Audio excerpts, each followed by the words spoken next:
Jarak tempuhnya 40 kilo, ya kalau misalnya dihitung-hitung kayak Jakarta Bogor lah. Cuma medannya katanya sih lebih biasa.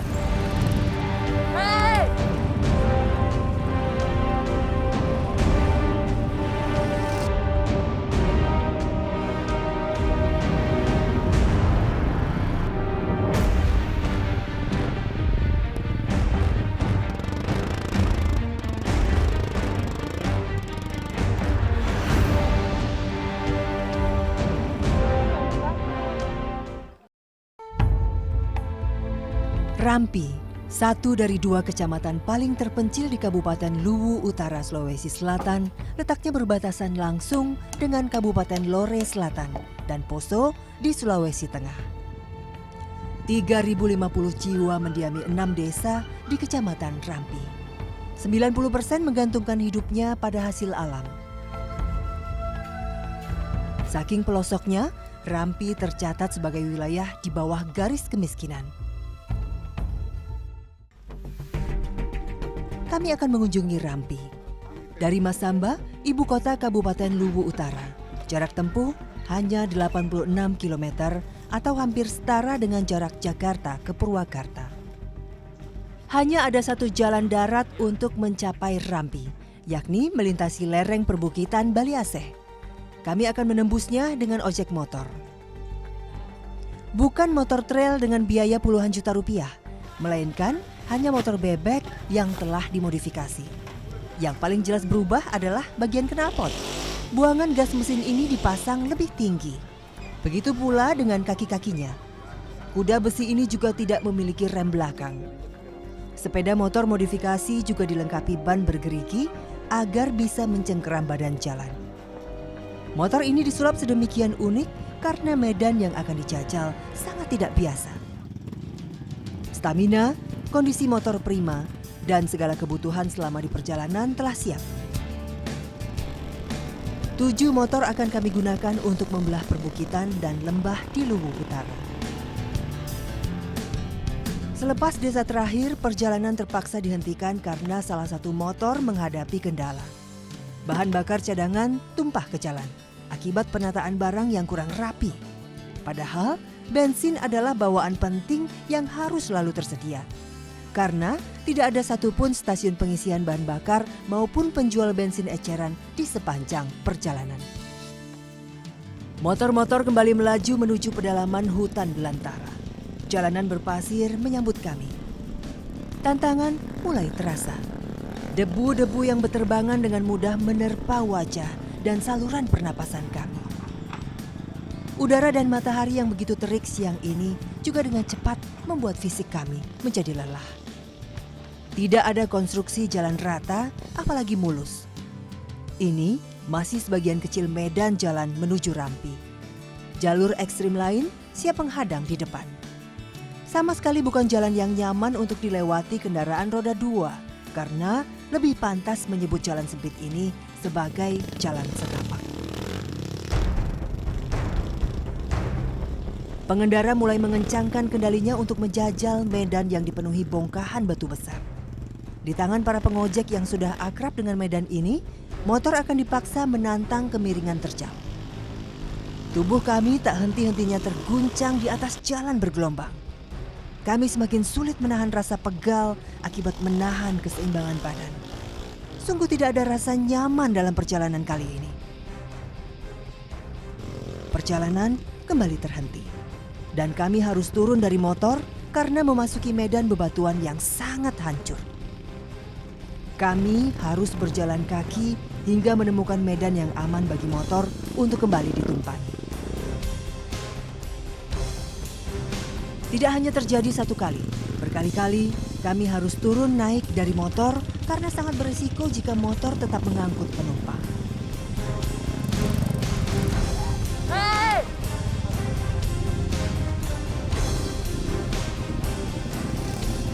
Benar saja, akibat salah perhitungan, motor yang saya tumpangi tidak berdaya menaklukkan tanjakan batu besar.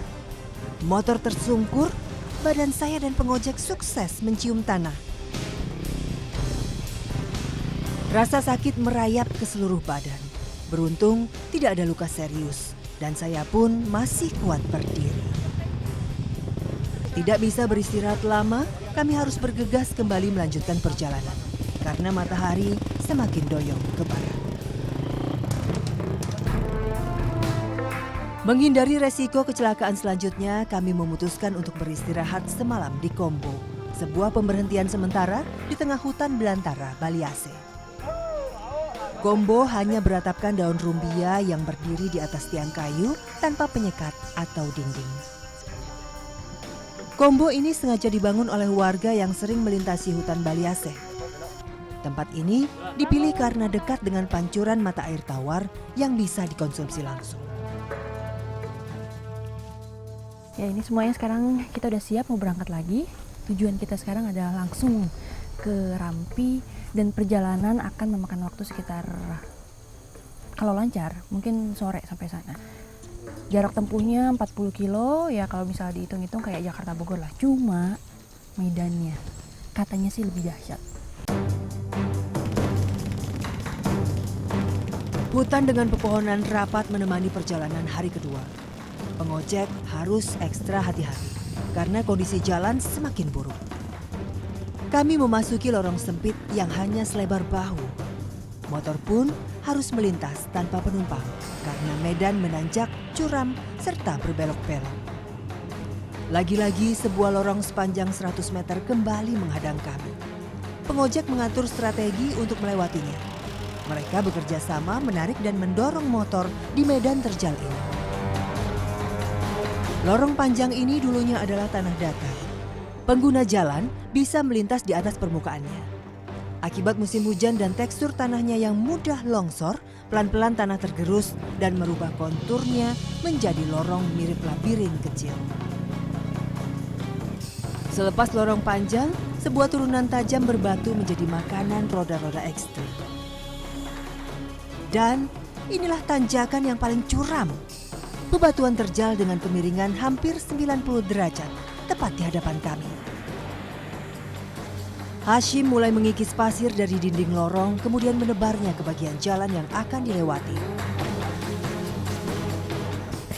Bang, ini emang kalau mau naik emang harus dikasih pasir dulu apa ya? Iya. Kayak gini?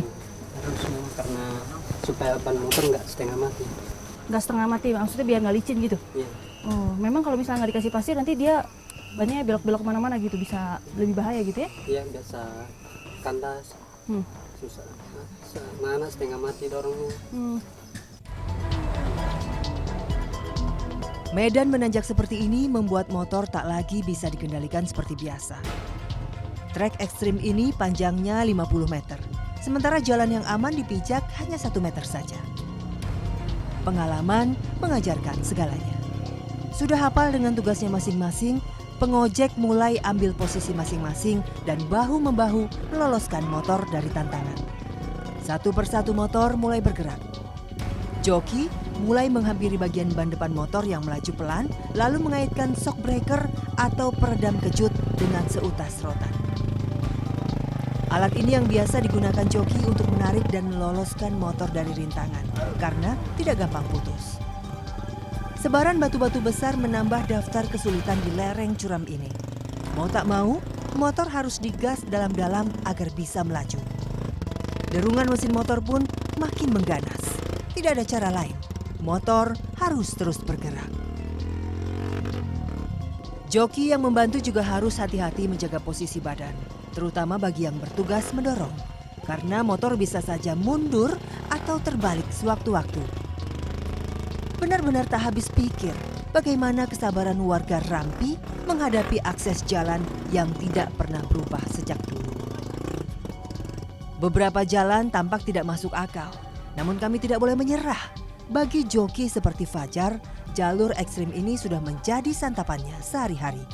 Meskipun pekerjaannya selalu menguras stamina. Tanjakan-tanjakan tajam inilah yang selalu membuat pemuda berusia 16 tahun ini tertantang meski tanpa perangkat keselamatan apapun. Tadi kan ngomong-ngomong masih kelas 2 SMA. Iya. 3 kali dalam seminggu. Iya. Sekolahnya gimana? Sekolahnya biasa di 1 minggu turun ke Masamba, baru 1 minggu lagi sekolah. Di atas Iya. sekolahnya. Terus kalau misalnya sekolahnya kayak gitu, berarti dapat uangnya berapa kalau misalnya? Kalau satu Dalam, rak biasa 800, 7, tergantung juga dari yang DB muat. Berarti itu 800 satu kali bawa itu sudah bersih? Iya, Buat abang sendiri? iya.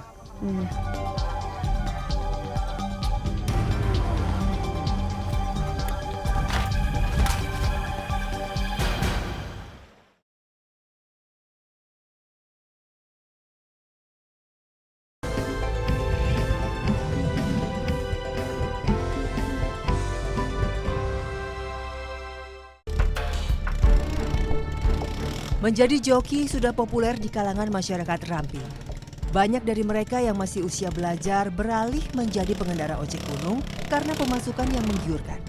Padahal resiko kematian selalu ada di hadapan mereka.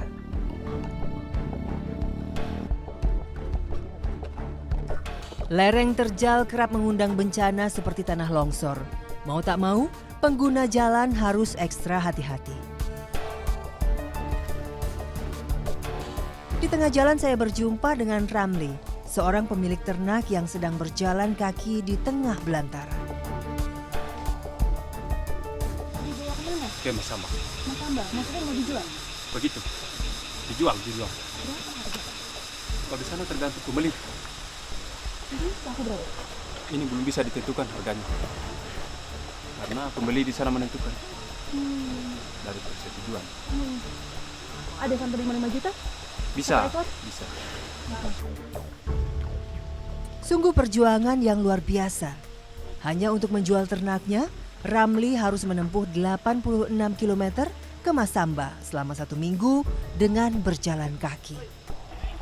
Tentu menuntun ternak bukanlah sebuah pekerjaan yang mudah, karena harus memantau kerbau agar tetap sehat dan mau berjalan. Tidak jarang hewan mendadak mati karena terlalu kelelahan. Beberapa kilometer menuju Rampi, kami disuguhkan pemandangan yang begitu indah. Perbukitan dan padang savana hijau terhampar luas di hadapan kami. Permasalahan infrastruktur kerap menjadi penyebab utama terisolasinya suatu daerah. Inilah yang memperlambat pembangunan di daerah terpencil. Terhambatnya pembangunan akses Masamba menuju Rampi juga disebabkan oleh status wilayah hutan lindung. Bagi daerah terpencil dan sulit dijangkau seperti Rampi, sulit rasanya membayangkan ada kendaraan lebih besar dari kendaraan roda 2. Ternyata masyarakat setempat tidak pernah kehabisan akal. 5 tahun yang lalu, beberapa warga mulai mencoba mendatangkan kendaraan roda 4 ke kecamatan di Lembah Bali Aseh ini. Bahkan, kini sudah ada 4 mobil yang kerap melintas di desa Onondowa. Salah satunya adalah milik Haris.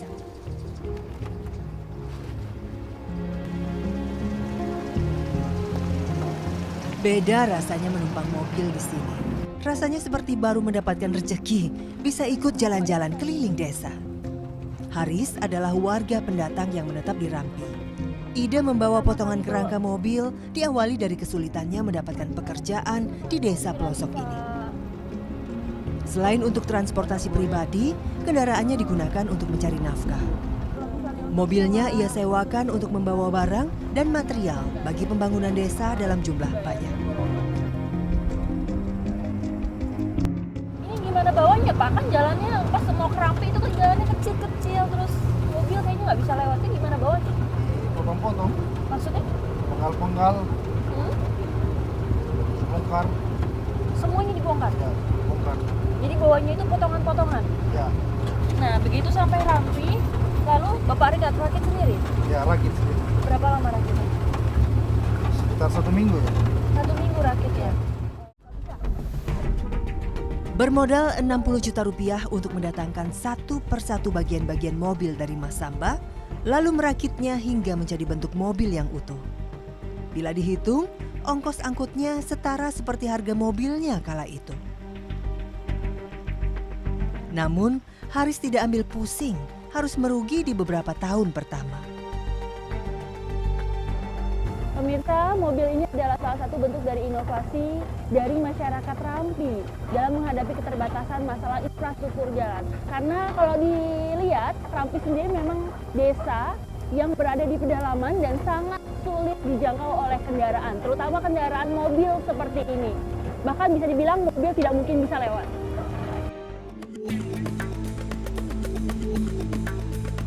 Kendaraan roda 4 Haris bukan seperti jeep biasa. Bak mobilnya ia buat sendiri dari rangkaian kayu seperti truk. Begitu pula dengan bagian dalamnya yang sederhana. Haris membuat sendiri tangki bensin yang langsung terhubung dengan jerigen. Kondisi mesin rutin diperiksa agar mobil bisa tetap beroperasi. Mengingat kerusakan mobil akan menjadi kendala utama karena perbaikan serta pendistribusian suku cadang akan sulit untuk sampai ke Rampi. Mobil Haris biasa disewa untuk keperluan proyek pembangunan desa. Salah satunya mengangkut material pasir sungai. Untuk mencapai sumber galiannya, tidak ada satupun jembatan yang bisa dilewati mobil di Rampi. Meski tidak terlalu dalam, air sungai yang dilewati mobil harus diperhatikan. Terkadang, kondisi pijakan bebatuan di dasarnya berubah akibat sering dilewati. Air pun seringkali mengalir lebih deras. Kalau sudah begini, beberapa personel turun langsung memeriksa atau mobil harus berputar mencari sungai yang dangkal. Sebuah kecamatan besar yang bisa dibilang jauh dari perkembangan teknologi. Namun keberadaan kendaraan roda 4 berhasil sedikit mengubah kemajuan desa di pelosok-pelosok seperti Rampi.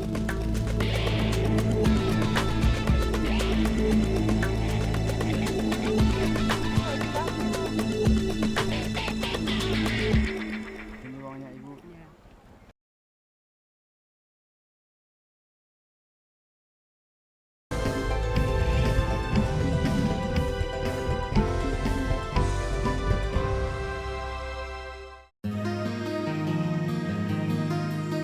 Sedikit ada angin segar untuk kebutuhan listrik di desa pelosok ini. Warga berhasil memanfaatkan aliran air sebagai pembangkit listrik. Rumah dapat teraliri listrik dengan menggunakan turbin. Mesin inilah yang menerangi pemukiman warga di kala gelap. Meski hanya beroperasi 12 jam, mulai jam 6 sore hingga jam 6 pagi saja. Tidak hanya untuk penerangan, aliran listrik juga membantu proses penyaluran air ke rumah-rumah. Mekanisme kerja turbin yang mengubah energi gerakan air menjadi listrik dirasakan oleh semua masyarakat Rampi. Dari segi efisiensi harga, turbin juga dianggap mudah untuk mengoperasikannya. Yang penting, mesin ini tidak mencemari lingkungan di sekelilingnya. Namun tidak selamanya turbin terus berjalan. Saat musim hujan, turbin sering mati karena timbunan pasir dari hulu. Otomatis listrik di pemukiman sering sekali padam. Pengisian air bersih ke rumah-rumah pun terhenti. Kalau sudah begini, para kepala keluarga langsung bergotong royong membersihkan dan memperbaiki turbin. Mengangkut timbunan pasir dan membuang rumput liar yang mengganggu laju air.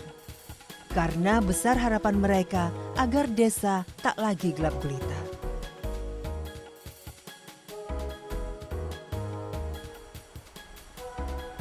Siapa yang menyangka jika di bawah tanah dan serpihan pasir ini terkandung sumber daya alam yang luar biasa. Di dalam perut bumi pelosok Rampi inilah kandungan emas kerap ditemukan. Lokasi penambangan logam mulia menjadi sumber rejeki bagi masyarakat desa Dodolo yang letaknya di pinggir Sungai Mobu. Jika sudah musimnya mendulang, sungai berubah mendadak seperti pasar. Karena hampir seluruh warga Dodolo terlibat sebagai penambang emas. Secara kolektif diperkirakan mereka sanggup menghasilkan jutaan rupiah per bulan. Tidak hanya orang dewasa, marak dijumpai juga penambang anak-anak yang mencari emas sambil sesekali bermain air di pinggir sungai. Biasanya sungai akan ramai diserbu pendulang saat musim kemarau panjang.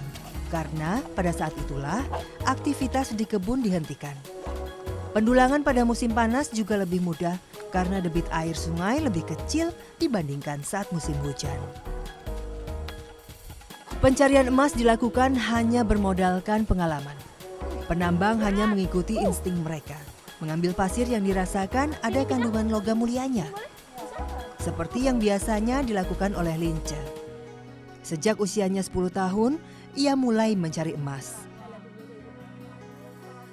Ibu, kalau ini kegiatannya emas ini utama atau sampingan, Bu? Kalau untuk kami masyarakat Desa Dodolo memang ini pencaharian paling utama. Karena kami punya anak bisa sekolah Dari mana? karena emas dipulang baru dijual untuk biaya anak-anak. Terus kalau misalnya udah dapat emasnya kayak tadi Ibu dapat, terus dibawa kemana sama Ibu? Kalau tidak ada penjual datang di Ramping, ya kita yang bawa ke kota. Prosesnya sama persis seperti pendulang mineral kebanyakan. Disinilah emas dan pasir akan terpisah. Para pencari emas pun tidak peduli kulit berkeriput saking lamanya berada di air. Namun, hanya pendulang yang sudah hafal betul yang sanggup melihat kilauan emas di antara tumpukan material lainnya. Pelan-pelan saya mulai mengikuti pola pendulang. Menyortir bebatuan berukuran besar, sesekali diberi air, lalu diputar. Hanya dengan proses inilah batu berharga ratusan ribu hingga jutaan rupiah mudah ditemukan. Tanpa diproses lebih lanjut, warga Dodolo langsung menjual butiran emas dalam keadaan yang utuh.